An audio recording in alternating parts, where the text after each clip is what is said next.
नाज़रीन, 8 फरवरी इलेक्शन के बाद हमारे मुल्क पाकिस्तान में जो सियासी गहमा गहमी है वो अरूज पे है। और आज जो हमारे चैनल पे मेहमान शख्सियत हैं वो किसी तारुफ के मोहताज नहीं हैं। पीर सैयद कुतुब अली शाह अल मारूफ पीर अली बाबा। सर, मुखालिफिन ये कह रहे हैं कि जो मौजूदा हुकूमत है PMLN की हुकूमत नहीं बनती थी, ये हुकूमत ज़बरदस्ती बनवाई गई है। तो आप क्या कहते हैं इस बात पर? आप क्या कहना है? लोग ये कह रहे हैं कि पीर अली बाबा जिसको लोग मिलने के लिए तरसते थे, जिनको लोग देखने के लिए तरसते थे, उनका सियासत में आना तो मतलब कि उस तरह के कमेंट्स लोग कर रहे हैं। तो आप क्या कहते हैं कि आप किस नज़रिए से सियासत में आए हैं और कौन सा मंशूर लेके आए हैं? देखिए, मैंने मंशूर तो बार बार, अब एक ही बात मैं कैसे बताऊं आपको कि मतलब हमारा तो एक ही मंशूर है कि आवाम की खिदमत करनी है।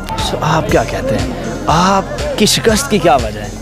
सर, मौजूदा जो हुकूमत है वो पाकिस्तान मुस्लिम लीग नून की है। तो आप क्या कहते हैं कि मुस्लिम लीग नून का मंशूर क्या है और हमारा जो इलाका है जो NA 107 और PP 124 जो आपका हल्का है, तो क्या कहते हैं को काम करवाएंगे आप अपने इलाकाई लोगों के लिए? बिस्मिल्लाहिर्रहमानिर्रहीम, अस्सलामु अलैकुम। मेरा नाम सलीम रब नवाज़ है और आप मेरा YouTube चैनल देख रहे हैं। नाज़रीन, 8 फरवरी इलेक्शन के बाद हमारे मुल्क पाकिस्तान में जो सियासी गहमा गहमी है वो अरूज पे है। और आज जो हमारे चैनल पे मेहमान शख्सियत हैं वो किसी तारुफ के मोहताज नहीं हैं।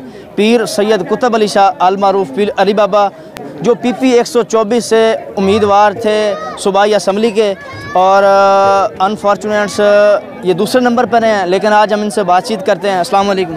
जी वालेकुम अस्सलाम। सर, फ़र्स्ट ऑफ़ ऑल वक्त देने का बहुत शुक्रिया। जी मेहरबानी। सर, अनफॉर्चुनेट्स आप तो नहीं बने, लेकिन पाकिस्तान मुस्लिम लीग नून की जो हुकूमत है वो बरसरे इक़्तिदार पे है। तो क्या कहते हैं आप, क्या करेंगे अब इलाकाई अवाम के लिए? जी देखिए, हमने पहली बात तो ये है कि हम हारे हुए नहीं हैं, ठीक है। ये हमारे मुखालफिन को भी पता है वो किस तरह जीते हैं और हमें तो पता ही है। तो इंशाल्लाह बहुत जल्द उन्हें भी बहुत बड़ा एक सरप्राइज़ मिलेगा। उसके अलावा देखें, हमने तो, हमारा तो एक अज़म है कि हमने आवाम की खिदमत करनी है और इंशाल्लाह करते आए हैं, हमारे बुज़ुर्ग करते हैं और हम भी करते रहेंगे।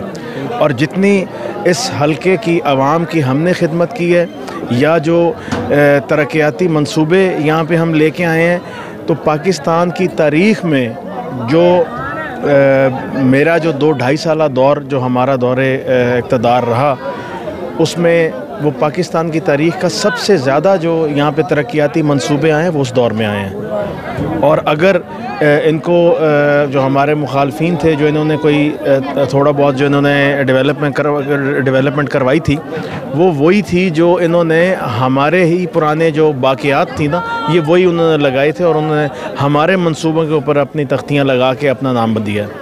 सर, शिकस्त के बावजूद आपके चेहरे पे हंसी खुशी है और आप बड़े पुरउम्मीद हैं मुस्तकबिल के लिए। क्या कहते हैं, घबराए नहीं है शिकस्त के बाद? नहीं, घबराना, जो घबराए नहीं वो इंसान ही नहीं। अच्छा। और आप कभी घबराने वालों में से है नहीं, और अल्हम्दुलिल्लाह मेरे में घबराने वाला खून ही नहीं है। और ये दुनियावी जो ये चीज़ें हैं, ये जीत हार, ये ज़िंदगी का हिस्सा है। ये कोई ज़िंदगी मौत नहीं।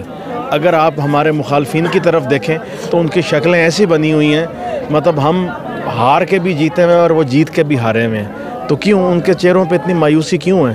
क्योंकि अब लाजमी बात है, उनकी हुकूमत नहीं है।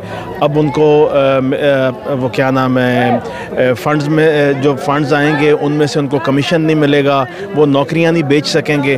तो असल मायूसी उनके चेहरों पे वो है। तो अल्लाह ताला ने जो हमें इज़्ज़त बख्शी है वो अल्हम्दुलिल्लाह, वो ना ही कोई ज़्यादा कर सकता है ना ही कोई कम कर सकता है। तो अल्लाह ने वो जो इज़्ज़त बख्शी है वो उसी तरह कायम रहेगी। और हम चाहे हारें चाहे जीतें, हम फिर भी अपनी आवाम में, अपने प्यारों में वैसे ही हम जाएंगे जिस तरह पहले जाते हैं, चाहे जीत के जाएं चाहे हार के जाएं। सर, मुखालिफिन ये कह रहे हैं कि जो मौजूदा हुकूमत है PMLN की हुकूमत नहीं बनती थी, ये हुकूमत ज़बरदस्ती बनवाई गई है। तो आप क्या कहते हैं इस बात पर? आप क्या कहना है? देखें, आप ये देखें कि इस हलके में वो जीते हैं ना, तो इस हलके में कहें ना वो कि उनके साथ धांधली हुई है। ये तो मतलब जो चीज़ उनके मुताबिक ठीक हो जाए वो ये कहते हैं कि ठीक हुई है, और अगर जब वो थोड़ा सा इधर उधर हो जाए काम तो कहते हैं जी ठीक नहीं हुआ। तो मतलब ये देखें आप, 2018 में जिस तरह उनकी हुकूमत बनी थी वो भी उन्हें बड़ी अच्छी तरह पता है, ठीक है। तो वो हिले हुए हैं ना ऐसी चीज़ों पे, वो समझते हैं कि ये काम यही चलता है। लेकिन जो आवाम ने हमारा साथ दिया है, वो उनका पूरा लीडर से लेके उनकी नीचे एक छोटे MPA एक वर्कर तक वो सारे मुनाफिक हैं। देखिए, मुनाफिक हमेशा छुप के वार करता है, जब मुखालिफ होता है वो सामने आके लड़ता है। तो ये मुनाफिकों की तरह इन्होंने वार किया है, लेकिन फिर भी इन्हें पता है कि ये जीते में या हारे में। ये इनसे कभी दिल की बात पूछेगा तो बताएंगे आपको। आप क्या कहते हैं, आपकी शिकस्त की क्या वजह है? हमारी शिकस्त की कोई वजह नहीं, सिर्फ अपना मुनाफिकत और बेईमान लोग, अपने ज़मीर बेचने वाले लोग, ज़मीर फरोश लोग। जब तक ये इस मुल्क में रहेंगे कभी भी इस मुल्क से करप्शन ख़त्म नहीं होगी। और इस ऐसे लोगों को सबसे ज़्यादा फ़रोग़ देने वाली यही जमात है PTI। उनके वर्कर, उनके MPAs, उनके MNAs और उनके साथ जो वाबस्ता लोग, उनसे प्यार करने वाले लोग, वो सारे यही हैं। सर, अगर आप जीतते तो आपका क्या मंशूर होता? आप क्या करते अपने इलाके की आवाम के लिए और अपने लोगों के लिए? हमारा एक ही मंशूर है, आवाम की खिदमत करना, और इंशाल्लाह वो करते आए हैं, करेंगे। हम हारें, हम जीतें, हमारे पास इक़्तिदार हो, हमारे पास इक़्तिदार ना हो, हम फिर भी खिदमत करते रहेंगे। और पहले भी हमारे बुज़ुर्ग हम सब करते आए हैं और इंशाल्लाह करते रहेंगे। हमारा यही एक मंशूर है और कोई मंशूर नहीं। सर, एक सवाल मैं आपसे जानना चाहता हूँ कि आपकी जो शख्सियत है, हम इलाकाई हैं, मेरी तरह लाखों लोग आपको जानने वाले हैं, जो आपके मानने वाले हैं। लोग ये कह रहे हैं कि पीर अली बाबा, जिसको लोग मिलने के लिए तरसते थे, जिनको लोग देखने के लिए तरसते थे, उनका सियासत में आना, तो मतलब कि उस तरह के कमेंट्स लोग कर रहे हैं। तो आप क्या कहते हैं कि आप किस नज़रिए से सियासत में आए हैं और कौन सा मंशूर लेके आए हैं? देखिए, मैंने मंशूर तो बार बार, अब एक ही बात मैं कैसे बताऊं आपको कि मतलब हमारा तो एक ही मंशूर है कि आवाम की खिदमत करनी है। सब लोगों की हमने शुरू से लोगों की हम सपोर्टें करते आए हैं, यहाँ से लोगों को जिताते आए हैं, उनको मतलब सपोर्ट करते आए हैं। जो हमारे मुखालफीन हैं, इनके जो वालिद थे वो मेरे दादा की सपोर्ट से ही बनते थे हमेशा, ठीक है। तो उनका ये है कि जब हमने लोगों को सपोर्ट करनी है और जब हमारे साथ वाबस्ता जो लोग होते हैं, जो हमारे अकीदतमंद होते हैं, हमारे साथ प्यार करने वाले होते हैं, जिन्होंने हमारी वजह से उनको वोट दिए हुए होते हैं, जब हम इलेक्शन वो जीत जाते हैं, जब हम उन्हें उनके पास भेजते हैं तो वो उनको इतना उनके साथ बदसलूकी करते हैं कि उसके बाद हमने ये सोचा कि हम ख़ुद इस सियासत में आके, और सिर्फ एक, बाकी तो हर लिहाज से हम कर रहे हैं, लेकिन कुछ आसानियाँ पैदा होती हैं जब बंदा सियासत में आता है, इक़्तिदार में आता है, तो उनके खिदमत करने में, उनकी अपना काम करने में हमें आसानी होती है। सर, आप अपने सियासी वर्क से सेटिस्फाई हैं? जी, मैं तो अपना फील्ड वर्क में बिलीव करने वाला बंदा हूँ, और मैं जितना मैंने वर्किंग की है, जितना मैंने मेहनत की है, अल्हम्दुलिल्लाह मैं उससे मुतमईन हूँ। और अगर जिन लोगों के ज़हन में ये ख़्याल है कि जी हमने किसी के पास गए नहीं हैं, हमने वोट नहीं मांगे, इसी वजह से वोट नहीं मिले, तो मैं सिर्फ अपने ये आपसे पूछूंगा कि जो मुखालिफ हमारे आके 5 दिन इलेक्शन लड़े हैं, उन्होंने भी तो किसी से वोट नहीं मांगे, तो उनको फिर ऐसा वोट कैसे पड़ गया?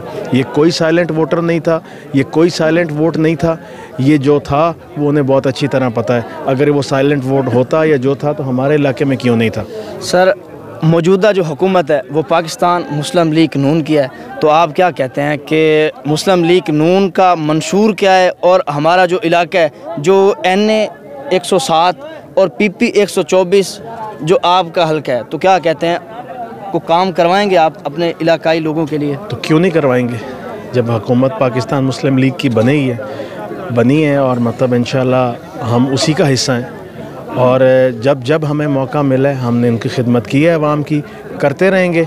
अब ये है ना, अब मतलब जो जीते हैं यहाँ से वो करके दिखाएं।